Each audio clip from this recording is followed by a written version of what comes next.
Good morning student. Here I am Tiksha Verma, biology faculty from Galaxy Tutorial. So today's our topic is malaria from human health and disease. तो यहाँ पे हम malaria start करते हैं. एक minute. Malaria. तो malaria is a parasitic disease. ठीक है. तो इसका अगर हम पैथोजन देखें तो मलेरिया का पैथोजन आपका क्या होता है? Plasmodium parasite. Plasmodium parasite. ठीक है. प्लाज्मोडियम पैरासाइट आपका मलेरिया डिजीज कॉज करता है. कैसे कॉज करता है? तो अगर कोई फीमेल एनाफिलीज मॉस्किटो किसी ह्यूमन होस्ट को जाके बाइट करती है तो वो ये जो पैरासाइट होते हैं उनको ह्यूमन होस्ट में क्या करती है? ट्रांसफर करती है.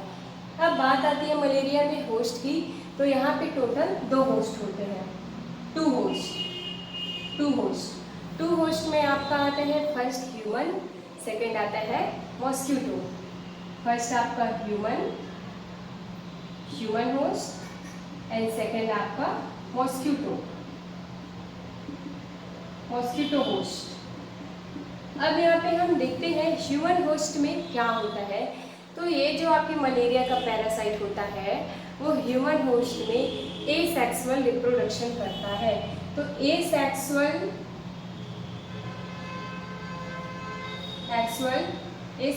Phase of parasite. तो आपके पैरासाइट का एसेक्सुअल फेज कहाँ पे होता है? ह्यूमन होस्ट में होता है. तो सेक्सुअल फेज कहाँ पे होगा? तो मॉस्किटो में होता है.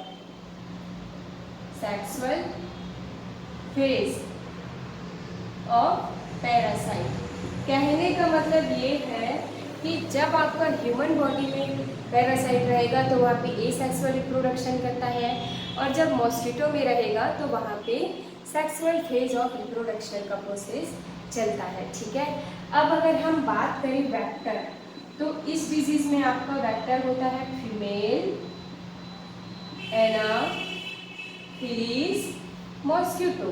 जो फीमेल एनाफिलीज मॉस्किटो होती है वही इस पैरासाइट को ह्यूमन होस्ट में ट्रांसफर करने का काम करती है. ठीक है. तो ये आपके बेसिक था. पैथोजन लिख लिया हमने, होस्ट लिख लिया और वेक्टर भी लिख लिया. अब हम स्टार्ट करते हैं लाइफ साइकिल से. ठीक है. तो सबसे पहले हम लाइफ साइकिल किसका बनाने वाले हैं? एसेक्सुअल फेज ऑफ पैरासाइट और रिप्रोडक्शन इन ह्यूमन. ठीक है. तो ह्यूमन में कैसा होता है? अगर कोई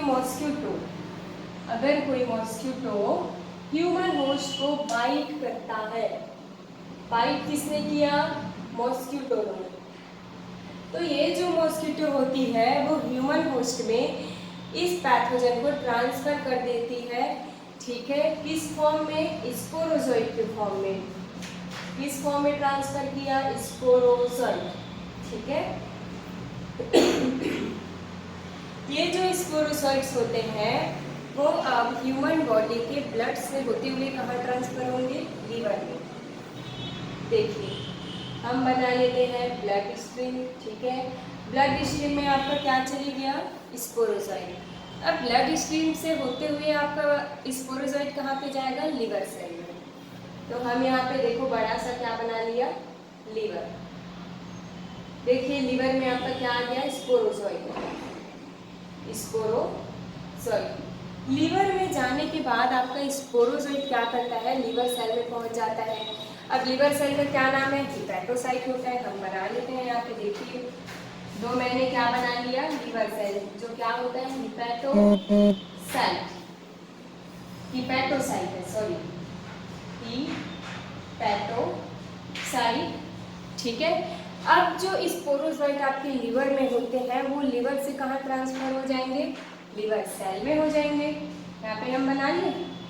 लीवर सेल में आपके स्पोरोजोइड जाने के बाद लीवर के सारे न्यूट्रिशन को गेन करते हैं और ठीक हो जाते हैं. देखो हम इसको बड़ा सा ठीक बना देते हैं. सेल के सारे न्यूट्रिशन को गेन करके स्पोरोजोइड ठीक हो जाते हैं. उनका साइज भी बढ़ जाता है. तो अब हम स्पोरोजोइड को यहाँ पे क्या बोलेंगे?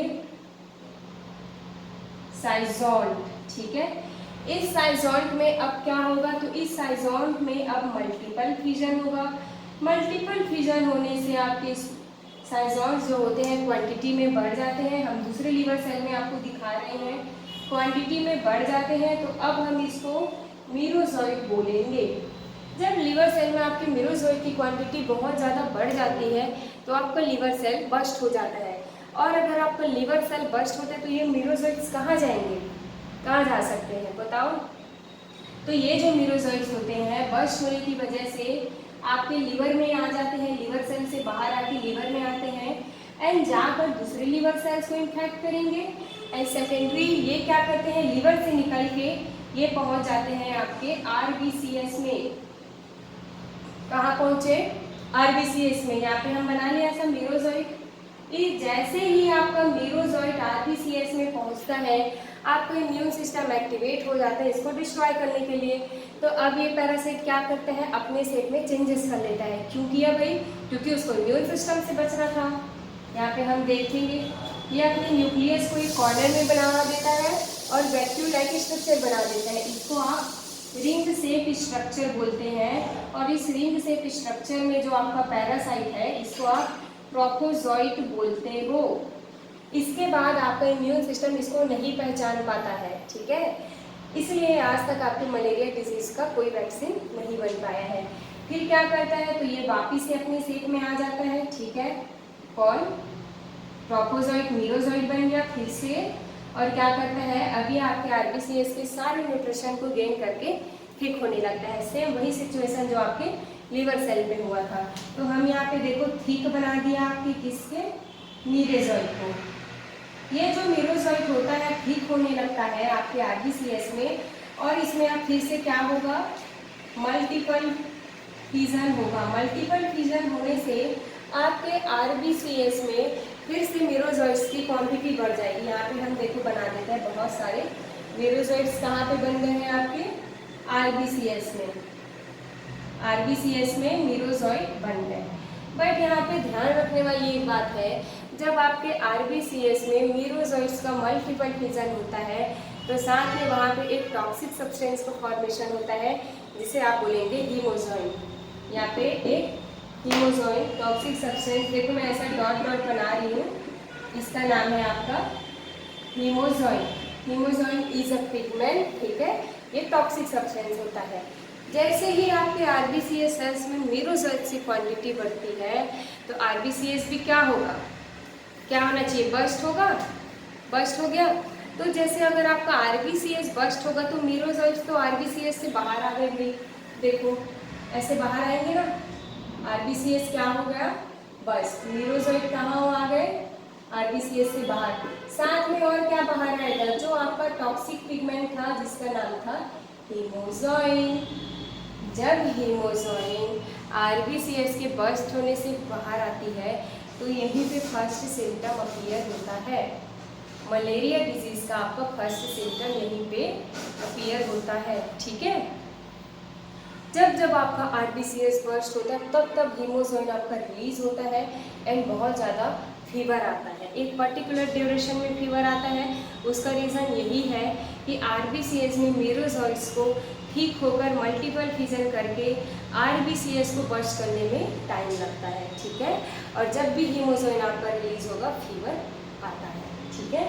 तो हीमोजोइन क्या होता है, एक पिगमेंट होता है जो कि एक टॉक्सिक सब्सटेंस होता है। अब हम देखेंगे कि जब अगर मीरोजोइट आरबीसीएस से बाहर आ गए तो क्या होगा कि अब वो दूसरे आरबीसीएस को क्या करेंगे, यहाँ पे दूसरे आरबीसीएस को क्या करेंगे, इन्फेक्ट करेंगे, ठीक है। साथ में ये क्या करते हैं, दो तरीके के गैमेट का फॉर्मेशन करते हैं। एक होता है आपका माइक्रोगैमेट्स, दूसरा होता है मेगागैमेट। यहाँ पे देखो ये हो गया माइक्रोगैमेट जिसको आप मेल बोलोगे, दूसरा हो गया फीमेल। ये दोनों आपके क्या है, गैमेट। इसने क्या कर दिया, गैमेट का फॉर्मेशन कर दिया, ठीक है। अब देखो मीरोजोइट्स तो जाकर ऐसे सारे के सारे आरबीसीएस में जाते जाएंगे, वहाँ पे न्यूट्रिशन गेन करेंगे, मल्टीपल फिजन करेंगे, आरबीसीएस को आपका डिस्ट्रॉय करते जाएंगे, ठीक है।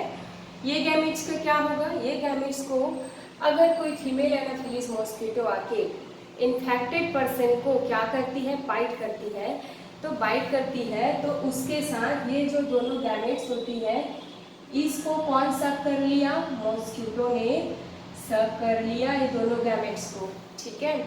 जब ये दोनों गैमेट्स को मॉस्किटो शक करती है तो अब आगे का सेक्सुअल फेज कहाँ पे होगा? मॉस्किटो के गट में होगा। इसको हम यहाँ पे बनाते हैं, ठीक है। मॉस्किटो के गट में क्या होगा अब आपके? Sexual phase of malaria. यहाँ पे हम देखो गट बना लिया, ठीक है। इसने दोनों गैमेट को क्या किया था मॉस्किटो ने? कौन सा मॉस्किटो? फीमेल एनाफिलिस मॉस्किटो, ठीक है। तो देखो ये आपका मेल गैमेट है, फीमेल गैमेट है। दोनों गैमेट्स का क्या होने लगेगा यहाँ पे? फर्टिलाइजेशन। क्या होगा? फर्टिलाइजेशन। फर्टिलाइजेशन से किसका फॉर्मेशन होगा? जाइगोट। और इस जाइगोट में आपके माइटोसिस डिवीजन होंगे और माइटोसिस डिवीजन होने से स्पोरोजोइट का यहाँ पे फॉर्मेशन हो गया है मॉस्किटो के गट में। आप देखो फिर से इस स्पोरोजोइट का formation after sexual phase mosquito के गट में हो चुका है। अब अगर ये मॉस्किटो किसी हेल्दी पर्सन को बाइट करती है तो वो इस स्पोरोजोइट को उसकी बॉडी में ट्रांसफर कर देंगे, ठीक है। और ह्यूमन होस्ट में क्या स्टार्ट हो जाएगा? Asexual phase of malaria parasite, जो हमने इससे पहले पढ़ा था, ठीक है। तो ये दोनों फेज आपका कंप्लीट होता है। अब यहाँ पे एक क्वेश्चन मैं करना चाहूँगी। क्वेश्चन ये है कि आपका जो मलेरिया डिजीज होता है वो इन्फेक्टेड आपका एनाफिलिस फीमेल एनाफिलिस मॉस्किटो के बाइट से होगा या हेल्दी फीमेल एनाफिलिस मॉस्किटो के बाइट से होगा? तो यहाँ पे हमेशा ध्यान रखेंगे इन्फेक्टेड एनाफिलिस मॉस्किटो से होगा। अगर मॉस्किटो इन्फेक्टेड है किससे? इस पैरासाइट से, तभी वो इस स्पोरोजोइट को या बोला जाए प्लाज्मोडियम को, पैरासाइट ऑफ मलेरिया को किसी भी ह्यूमन में ट्रांसफर कर सकती है। और अगर कोई हेल्दी एनाफिलिस मॉस्किटो है जिसकी बॉडी में किसी भी तरीके का पैरासाइट नहीं है तो उसके बाइट से आपको मलेरिया डिजीज नहीं हो सकता है, ठीक है। ये जो आपके हीमोजोइन से रिलेटेड क्वेश्चन आते हैं, व्हाट इज हीमोजोइन? तो हीमोजोइन क्या होता है? पिगमेंट होता है, टॉक्सिक सब्सटेंस होता है। एंड सेकेंडली कि इसी की वजह से फर्स्ट सिम्टम अपीयर होता है। थर्ड अगर हम क्वेश्चन की बात करते हैं तो ये आता है कि आपके ये पूरा लाइफ साइकिल ही मलेरिया का पूछा जाता है, ठीक है। तो ये आपके मलेरिया का टॉपिक कंप्लीट हुआ। Thank you.